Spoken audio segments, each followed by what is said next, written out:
আজকে আমরা চতুর্থ শ্রেণীর বাংলাদেশ ও বিশ্ব পরিচয় বইয়ের ৪২ থেকে ৪৪ পৃষ্ঠার সমাধান করব।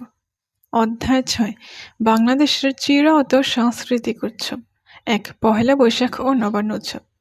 ছবিতে কে কী করছে? কেউ পুতুল নাচ দেখছে, বাচ্চারা নাগরদোলায় উঠছে, দোকানিরা মালামাল বিক্রি করছে, শিশু বাবা মায়ের সাথে বেলুন কিনছে, কেউ কেউ মেলা ঘুরে দেখছেন। এই কাজগুলো কোন উৎসবে করা হয়? বাংলা নববর্ষ উৎসবে। ছবিতে কে কি করছে? শিশুরা খেলা করছে, গৃহিণীরা পিঠা বানাচ্ছেন, কৃষক ধান কাটছে, অন্য কৃষকরা মাথায় বোঝা বহন করছেন, গরু ঘাস খাচ্ছে।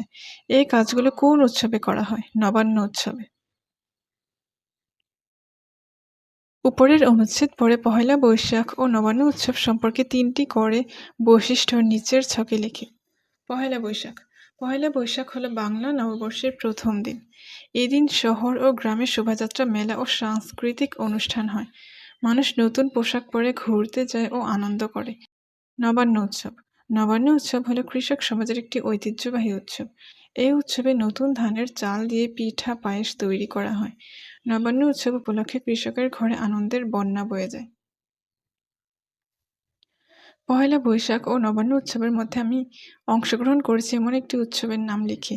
উক্ত উৎসবে আমি কি কি করেছি তার একটি তালিকা তৈরি করি।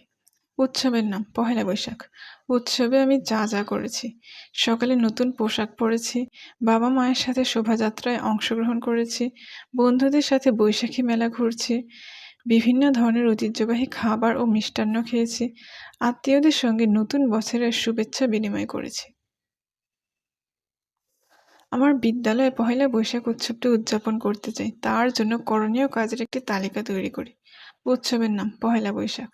করণীয় কাজের তালিকা: বিদ্যালয়ের প্রাঙ্গণ পরিষ্কার রাখা ও রঙিন সাজে সাজানো, বিদ্যালয়ের মাঠে বৈশাখী ও শোভাযাত্রার আয়োজন করা, শিক্ষার্থীদের জন্য ঐতিহ্যবাহী পোশাক পরার নির্দেশ দেওয়া, শুভ নববর্ষ লেখা ব্যানার ও ফেস্টুন তৈরি করা, পিঠা পায়েস ও দেশি খাবারের স্টল সাজানো, সাংস্কৃতিক অনুষ্ঠানের জন্য গান নাচ কবিতা পাঠের ব্যবস্থা করা।